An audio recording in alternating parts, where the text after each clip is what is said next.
Hello all of you, welcome back to my channel. मैं आज आप लोगों के लिए लेकर आ चुकी हूँ एक कलेक्टिव रीडिंग, जिसका टॉपिक रहने वाला है कि कौन आपसे बहुत प्यार करता है, कौन है जो आपको बहुत चाहता है।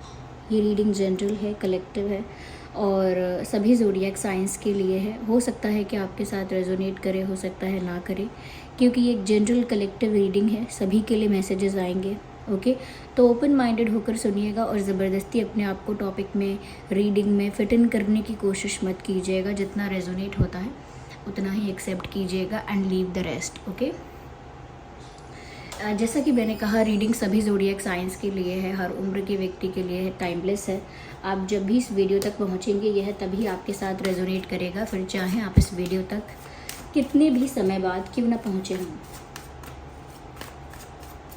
आइए देखते हैं यहाँ पे कौन है जो आपको बहुत चाहता है। Stay positive. सबसे पहला कार्ड है except love. Okay, second is of justice. Who loves you a lot. Earth magic. Who loves you, who wants you. Three of swords. Well, actually I need this and this. Okay, so yes, we have swords. Many swords. काफ़ी सारे swords यहाँ पर हैं, but there is earth energy also. Interesting. Earth sign हो सकता है आप में से कोई। वैसे ये रीडिंग सभी ज़ोडिएक साइंस के लिए है, पर आप या आपके पार्टनर में से कोई अर्थ साइन या वाटर साइन या एयर साइन हो सकता है। Okay, just a second. I hope visible हैं ये कार्ड्स। देखिए, सबसे पहले यहाँ पे मैं ये बताना चाहूँगी, ये जो भी इंसान है ये इन्हीं साइंस का हो सकता है, स्पेशली एयर साइन और earth sign, and there are chances of water sign also. मुझे ऐसा लगता है व्यूअर्स कि इस इंसान के साथ आपका झगड़ा, आर्ग्यूमेंट और सेपरेशन, कॉन्फ्लिक्ट, ये ऐसा कुछ हो चुका है। मतलब ये कोई न्यू पर्सन नहीं है। ये रीडिंग ऐसा नहीं दिखाती कि ये किसी न्यू पर्सन के बारे में है या किसी किसी न्यू एंट्री के बारे में नहीं है। ऐसा लगता है कि ये कोई ऐसा ही इंसान है जिसके साथ आपका झगड़ा, ब्रेकअप, सेपरेशन या कोई कॉन्फ्लिक्ट, आर्ग्यूमेंट पहले हो चुका है। और मुझे ऐसा लग रहा है काफ़ी पुश एंड पुल सिचुएशन आप लोगों के बीच रही है। काफ़ी मुझे लगता है इश्यूज़ और फाइट्स यहाँ पर रहे हैं। इफ़ नॉट वर्बल फाइट्स तो एक तरह का मनमुटाव यहाँ पर मुझे दिख रहा है। अगर बोल के एक दूसरे से झगड़ा नहीं हुआ है तो मनमुटाव काफ़ी ज़्यादा है, जिसकी वजह से गैप ज़्यादा आया है। तो ये एक ऐसा इंसान है जिसके साथ आप डील कर चुके हैं ऑलरेडी, पर ये इंसान व्यूअर्स आपको चाहता बहुत है या चाहती बहुत है। मेल फीमेल सभी के लिए है ये रीडिंग। तो ये जो भी इंसान है viewers, they are interested in you and somewhere they love you. क्यों? क्योंकि यहाँ पर मुझे ऐसा लगता है बहुत हद तक सिचुएशन कुछ ऐसी हो गई है आपकी इस पर्सन के साथ कि ऑलमोस्ट सब कुछ ख़त्म जैसा ही है। ज़्यादा उम्मीद नहीं है, ज़्यादा एक्सचेंज अब आप लोगों का नहीं होता, ज़्यादा इंटरेक्शन आप लोगों का अब नहीं होता, कोई कम्युनिकेशन इतना ज़्यादा नहीं है। स्टिल यहाँ पर ऐसा लगता है कि इस पर्सन के दिल में अभी भी ये डिज़ायर है, अभी भी ये इच्छा है और ये फीलिंग है कि वो कुछ ऐसा जादू कर दें या कुछ ऐसा मंत्र कर दें आपके ऊपर, कि मतलब कुछ मंत्र पढ़ के कोई ऐसा मैजिक कर दें आपके ऊपर कि जैसे आप उन्हीं के वश में हो जाओ, या आप उनके प्यार को, जो प्यार वो फील करते हैं आपके लिए, कैसे ना कैसे वो आपके दिल तक पहुंच जाए, या जितना प्यार वो आपसे करते हैं उतना ही प्यार वो आपको करवा दें, यानी कि आप भी उतना ही करो और आप भी उस पर्सन के लिए, यानी कि इस पर्सन के लिए बहुत ज़्यादा क्रेज़ी और बहुत दीवाने और बहुत ज़्यादा मैडली इन लव, इस टाइप के इस पर्सन के लिए हो जाओ। ऐसा लगता है कि ये इंसान आपसे काफ़ी ऑब्सेस्ड है और ऐसा लगता है कि ये ऐसा बहुत सोचते हैं कि काश कोई जादू ऐसा होता जो मैं इन्हें अपना बना लेता, या काश मेरे पास कोई मैजिक पोर्शन होता तो मैं उस मैजिक पोर्शन को पिला के इनको अपने वश में कर लेता या कर लेती, या इनको अपने प्यार में डुबा लेता या डुबा लेती, इनको अपने प्यार में कर लेती या कर लेता। तो इससे पता चलता है दे स्टिल वांट यू, और वो चाहते हैं कि आप उनका प्यार एक्सेप्ट करते। काश शायद आपने इनका प्यार रिजेक्ट किया है, और ऐसा नहीं हो सकता है यहाँ पे कि आपने डायरेक्टली रिजेक्ट किया है। मैंने कहा ना, कुछ मतभेद ऐसे हुए जिसकी वजह से आपके पास भी रीजंस होंगे मूव ऑन करने के, ब्रेकअप करने के, सेपरेशन के, या कहीं ना कहीं इनको इग्नोर करने के, साइलेंट ट्रीटमेंट देने के, अवॉइड करने के। तो अगर आपने ऐसा भी कुछ किया है तो वो भी आपको करना पड़ा है, आपके पास भी रीजंस है। क्यों? क्योंकि यहाँ जस्टिस का भी कार्ड है, यहाँ जस्टिस का भी कार्ड है। मुझे ऐसा लगता है व्यूअर्स कि ये जो इंसान है चुप रहने वाला इंसान है, एक इंट्रोवर्ट पर्सन है जो आपको बहुत चाहता है, और ये चुप तो बहुत रहता है और एक्सप्रेस ज़्यादा नहीं करते, कन्फेस ज़्यादा नहीं करते। Even if they are female, दोनों की बात कर रहे हैं हम, तो बोलते नहीं हैं, कन्फेस नहीं करते, लेकिन अंदर ही अंदर डिज़ायर्स भी होते हैं, और अंदर ही अंदर इमोशनल भी बहुत होते हैं, और गुस्सा भी अंदर ही अंदर होते हैं। बहुत सारी चीज़ें वर्बली बोल के बताते नहीं, मतलब ये बता पाते ही नहीं। पर्सनालिटी ही ऐसी है, थोड़ी सी इंट्रोवर्ट, थोड़ी सी शाय, थोड़ी सी क्वाइट पर्सनालिटी है।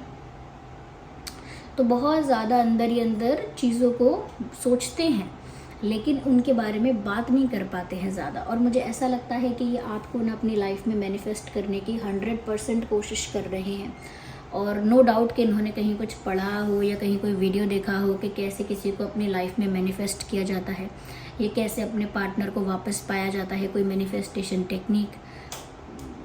80-90% चांसेस हैं कि इन्होंने ऐसा कुछ देखा भी होगा, क्योंकि ऐसा लगता है कि व्यूअर्स ये आपको मैनिफेस्ट करने की कोशिश कर रहे हैं विद अ टेक्निक मतलब कि सोच समझ के, अवेयर होके, ज़्यादा कॉन्शियस होके आपको अपनी लाइफ में अट्रैक्ट करने की कोशिश कर रहा है।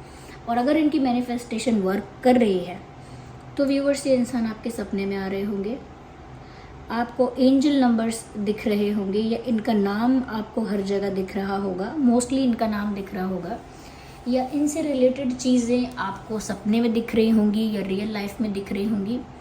ओके, इनसे रिलेटेड बहुत सारी चीज़ें आपको सपने में या आपके एक्सपीरियंस में यहाँ वहाँ आपको ज़्यादा दिखती होंगी। तो आप समझ जाइए कि कहीं ना कहीं ये उनके मैनिफेस्टेशन का ही असर है कि आपके सपनों में ऐसी चीज़ें आ रही हैं जो उनसे रिलेटेड हैं, या वो खुद आ रहे हैं, या उनका नाम दिखाई दे रहा है, या उनसे रिलेटेड बात सुनाई दे रही है कुछ। तो वो इसी वजह से हो रहा है क्योंकि वो आपको मैनिफेस्ट कर रहे हैं विद अ प्रोसेस, और वो मैनिफेस्टेशन अगर थोड़ा भी वर्क कर रहा है तो वो चीज़ आप तक पहुंच रही है। तो व्यूअर्स, ये ऐसा इंसान है जिसका आपके साथ झगड़ा, ब्रेकअप हो चुका है, गैप है, सेपरेशन है, नो कांटेक्ट है, there are chances like that. Okay, तो ये आपको मैनिफेस्ट कर रहे हैं और आपसे काफ़ी ज़्यादा ऑब्सेस्ड है। बहुत कम लोगों के लिए कहूँगी कि ये इंसान चश्मा पहनता है या पहनती हैं, और ऐसा नहीं है कि मतलब हमेशा पहनते। कुछ लोग ऐसे होते हैं जब उनको बुक पढ़नी है या अपने डिवाइस पर, किसी लैपटॉप पर या फ़ोन पर कोई ज़्यादा देर बैठना है, ज़्यादा देर काम करना है, ज़्यादा देर यूज़ करने हैं ऐसे गैजेट्स वगैरह, तो पहनते हैं चश्मा, या बुक पढ़नी है तो पहनते हैं चश्मा, और नॉर्मली नहीं पहनते हैं। और कुछ लोग होते हैं जो हमेशा पहनते हैं, हर वक्त। तो यहाँ पर कोई भी बात हो सकती है कि इनके पास चश्मा है तो, लेकिन ये सिर्फ बुक रीड करते वक्त या अपना काम करते वक्त पहनते हैं, या फिर रेगुलरली पहनते हैं, डेली मतलब पूरे दिन पहनते हैं, ये भी हो सकता है। तो यहाँ पर मुझे ऐसा लगता है कि ये कोई चश्मा पहनने वाला है, हो सकता है ये आप हैं। ओके, आप दोनों में से कोई एक हो सकता है। मुझे यहाँ पर ऐसा भी लगता है viewers, I can see a full moon. Full moon पर मुझे ऐसा लगता है समथिंग हैपेंड और समथिंग विल हैपन। ऐसा लगता है कुछ फुल मून पर आपके बीच कुछ हुआ है, और अगर नहीं हुआ है तो डेफिनेटली होने वाला है। या आप लोगों के बीच फुल मून पर कुछ होगा, या तो ये इतने ज़्यादा इमोशनल फील करने वाले हैं आपके लिए कि आपको कोई मैसेज करेंगे, या कोई जेस्चर ऐसा रोमांटिक करेंगे, या इनकी तरफ से कोई एक्शन देखने को मिलेगा। या फिर ये मुझे ऐसा लगता है फुल मून के दिन कुछ आप भी कुछ इनकी तरफ ज़्यादा सोच सकते हैं, या इनकी तरफ एक खिंचाव, एक झुकाव महसूस कर सकते हैं, क्योंकि जो इनकी मैनिफेस्टेशन है वो फुल मून के दिन काफ़ी ज़्यादा इंटेंस हो जाएगी, काफ़ी ज़्यादा स्ट्रॉन्ग हो जाएगी, if they are doing it right. अगर ठीक से कर रहे हैं तो फुल मून के दिन इनकी मैनिफेस्टेशन इतनी स्ट्रॉन्ग हो जाएगी कि वो आप उसको क्लियरली फील कर पाएंगे और आप भी उसी तरह के इमोशंस, उसी तरह की वाइब महसूस करेंगे। या मुझे ऐसा लगता है कि सिचुएशन में किसी के साथ तो अनफेयर हुआ है, हो सकता है आपके साथ अनफेयर हुआ है, या फिर इस रिश्ते में ही कुछ अनफेयर है, कुछ इनजस्टिस है और अभी भी चीज़ें सेटल नहीं हुई हैं। ऐसा लगता है जैसे आधा अधूरा कुछ छूटा हुआ है काम, कुछ अगर है तो कुछ, अगर सेपरेशन भी है तो कोई क्लोजर नहीं है, कोई कंक्लूजन नहीं है, और ऐसा लगता है कि बस सब कुछ आधा अधूरा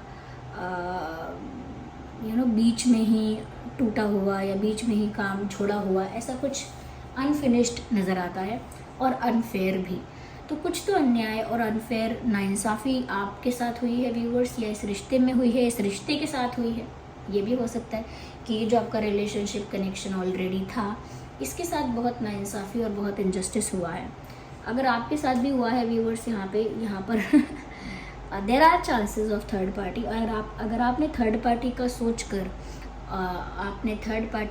कर या थर्ड पार्टी की वजह से अपने आप को डिस्टर्ब देखकर थोड़ा सा डिस्टेंस मेंटेन किया या मूव ऑन करने की कोशिश की या सेपरेशन किया, क्योंकि आपको दिख रहा था कि यहाँ पर एक थर्ड पार्टी सिचुएशन है जहाँ पर आप कंफर्टेबल फील नहीं कर रहे हो, ऐसे सिचुएशन में आप अपने आप को नहीं रखना चाहते हो, आपको क्लैरिटी भी नहीं मिल रही है, कमिटमेंट भी नहीं मिल रहा है, so you were not feeling respected and comfortable. आप ना कंफर्टेबल महसूस कर रहे थे ऐसे थर्ड पार्टी सिचुएशन में भी आपको भी रहना, तो वहाँ पर आप कंफर्टेबल नहीं थे, डाउट भी आपको बहुत था, क्लैरिटी कुछ मिल नहीं रही थी।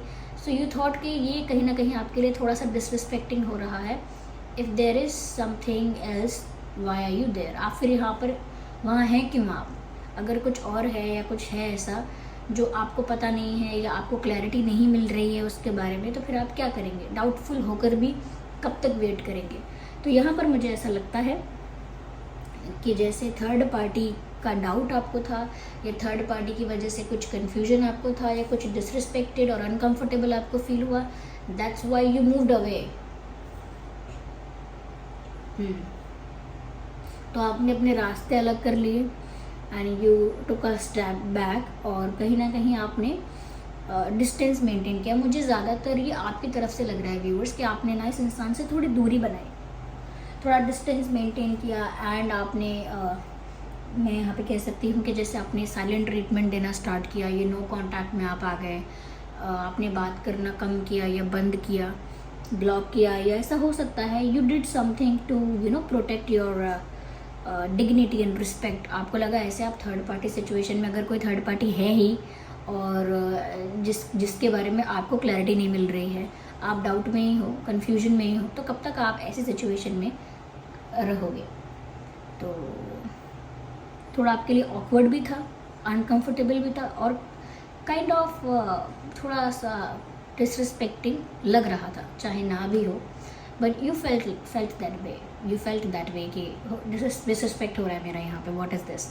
तो आपने भी थोड़ा सा पीछे हटे, लेकिन कहीं ना कहीं आप बहुत खुशी से, बहुत हंसी खुशी आपने ये दूर होने का डिसाइड नहीं किया, क्योंकि आपको सिचुएशन बहुत अनफेयर लगी।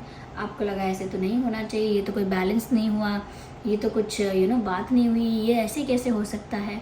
तो बहुत सारी चीज़ें ना आपके पर्सपेक्टिव से अनफेयर थी और आपको लगा कि आपके साथ इनजस्टिस हुआ है, तो वो इनजस्टिस आपने ज़्यादा टॉलरेट नहीं किया, यू मूव्ड अवे, ऐसा लगता है यहाँ पे।